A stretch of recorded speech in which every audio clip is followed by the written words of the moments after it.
Good morning student. आज हम लोग ये थर्ड सेमेस्टर की क्लास में डायरेक्ट डायमंड पेंटिंग का जिसका आज का टॉपिक है शुंग एवं सातवाहन काल।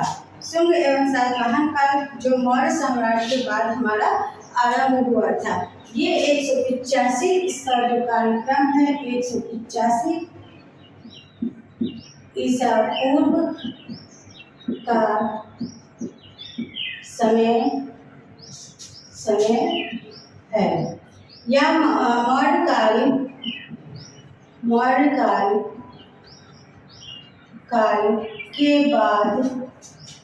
के बाद शुरू हुआ था और मौर्य काल के बाद शुरू हुआ था। यह मौर्य काल के बाद ही इसने मगध का साम्राज्य संभाला था। शुंग काल में शुंग शासक ने मगध का साम्राज्य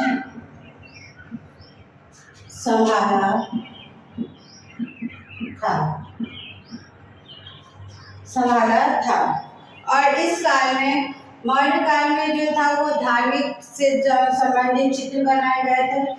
मौर्य काल में धार्मिक चित्र बने थे, जबकि शुंग काल में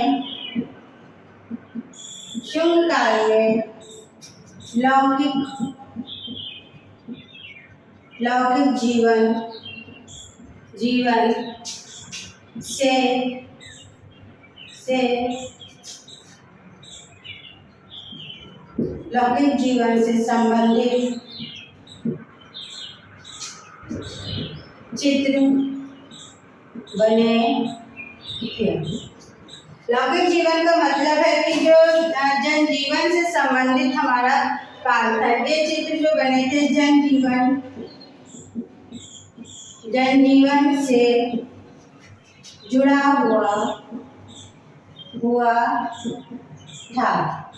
इसमें जनजीवन से जुड़ा हुआ था, यानी कि जो दैनिक दिनचर्या होती थी उससे जुड़ा हुए चित्र बने हुए थे और उन्हीं से संबंधित इसमें चित्र और मूर्ति जो भी बनी थी वो बना हुआ था। तो मानव मुख्य रूप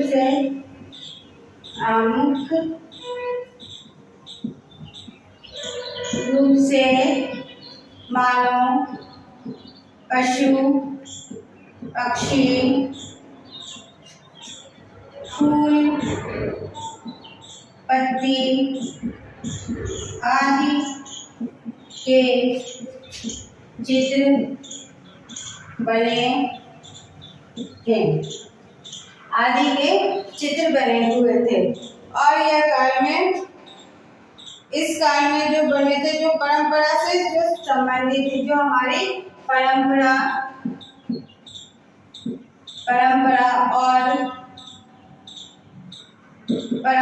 और संस्कृति से जुड़ा हुआ था। यह हमारी परंपरा और संस्कृति से भी जुड़ी हुई कला है। इस कला में जो हमारे जो मुख्य रूप से था जो चित्र बने थे वो मानव, पशु, पक्षी और फूल पत्ती आदि थे। वहीं सातवाहन काल में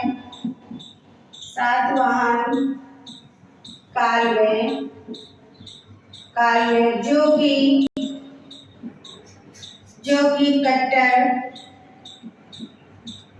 कट्टर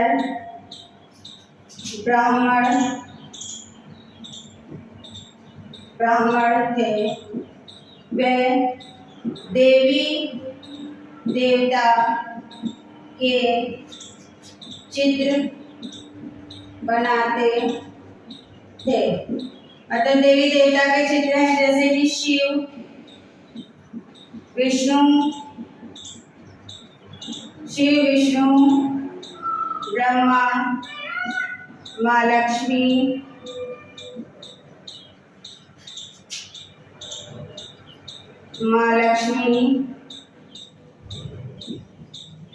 माँ दुर्गा,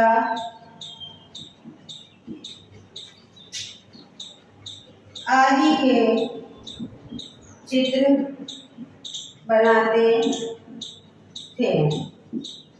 शुंग काल में जो चित्र थे वो हमारे लौकिक जीवन से थे और इस काल में हमारे बुद्ध से संबंधित, बौद्ध धर्म से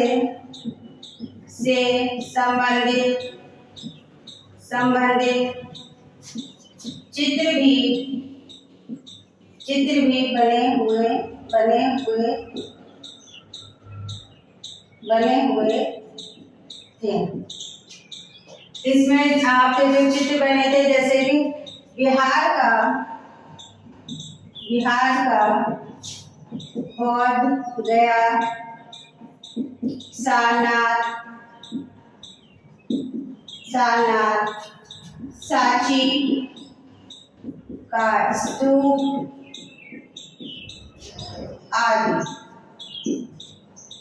आदि ये सब चीजें बनाई गई थी शुंग काल में, शुंग कला में ये सब चीजें बनाई गई थी। तो ये जो हमारा शुंग काल था ये हमारे धार्मिक और लौकिक जीवन से संबंधित था। इसमें जो बुद्ध के नाना प्रकार के जो रूप थे उसको चित्रित किया गया, जो हमारी जनजीवन से दिनचर्या थी उसको भी चित्रित किया गया है। और वहीं सातवाहन काल में जो कट्टर हिंदू धर्म था, ब्राह्मण थे, वो देवी देवता के चित्र बनाते थे, जैसे शिव हो गए, विष्णु, ब्रह्मा, महालक्ष्मी, माँ दुर्गा आदि के चित्र बनाते थे। तो ये फर्क था इन दोनों कला में। और ये जो कला थी वो हमारे क्या कहते हैं मौर्य काल के बाद आरंभ हुई थी। इस काल में जो शिव की भौकुटी है, शिव की भौकुटी है, वे बहुत ही सुंदर बनी हुई है। जो भगवान शिव की भौकुटी बनाई गई है, यानी कि इस तरह से जो भौकुटी बनाई गई है वो बहुत ही सुंदर है। और बीच में यहाँ पर उनके जो तीन नेत्र हैं, जो तीसरा नेत्र है वो भी बनाया गया हुआ है। ये इनकी इस तरह से शिव का रूप बनाया गया हुआ था, जिसमें भी उनकी भौकुटी को बहुत ही सुंदर तरीके से बनाया गया था। सांची, भरूच और बौद्ध गया।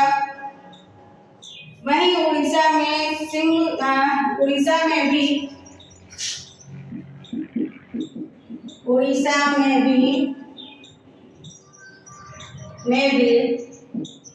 शुंग कला का विकास हुआ था।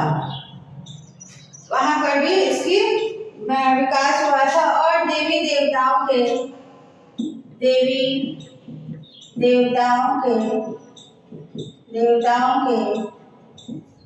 चित्र बने थे। तो कहने का यह तात्पर्य जो शुंग कला है वो हमारी मूलतः धार्मिक और लौकिक जीवन से जुड़ी हुई थी। और वही उन्होंने मानव जीवन, पशु पक्षी, फूल पत्तियों का चित्रण किया है। बौद्ध धर्म के विभिन्न रूपों को चित्रित किया है, जैसे कि बिहार में बौद्ध गया, सारनाथ हो गया, सांची का स्तूप हो गया। उड़ीसा में भी उन्होंने शुंग काल की कला का विकास किया, जिसमें कि देवी देवताओं का चित्रण किया हुआ है। और यहाँ पर चैत्य शक्ति, जो देवी देवताओं की मूर्तियों में ऐसी चैत्य शक्ति है, चैतन्य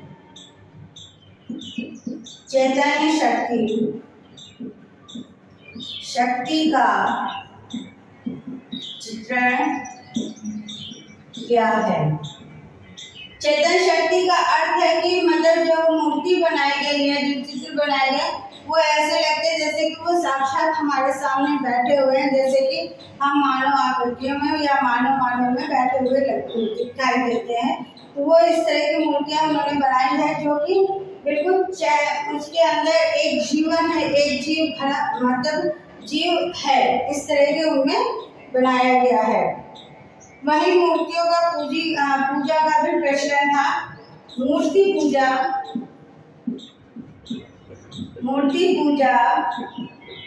का भी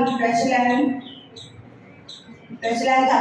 मौर्य काल में मूर्ति पूजा का प्रचलन नहीं था, किंतु शुंग काल में मूर्ति पूजा का प्रचलन था। शुंग काल में मूर्ति पूजा का प्रचलन था। और यहाँ पे कलात्मक कल्पना